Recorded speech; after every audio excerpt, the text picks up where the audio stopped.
piloting AI. That's ideally what we are leaving here to do. So you have all these use cases. You have these ideas for how you might start actually using AI.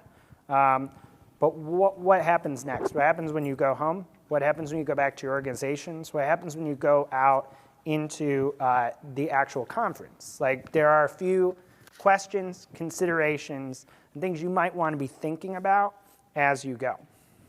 So we're going to talk through a few of those, answer some questions about that, and just make sure that in addition to the workbook that we filled out, that you are kind of armed with all the information you need to go make the most of this conference and to start understanding how AI can be used in your company. So to start with, who should be involved in marketing AI pilot projects?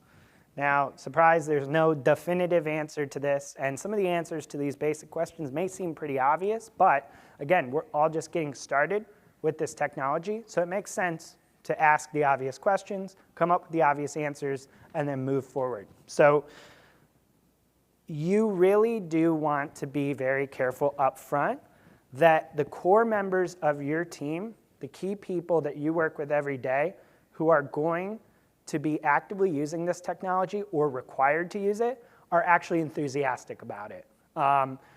It's not necessarily a question of who should be in the room to start. It's about how they should feel when they're in the room. So a lot of people do not underestimate how fearful some people are of this technology.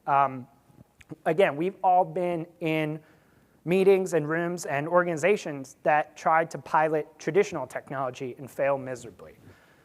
That it never usually works when technology is handed down from above and people are expected to use it. I've seen billion-dollar organizations fail to use wildly expensive marketing automation software that could have genuinely benefited their organization.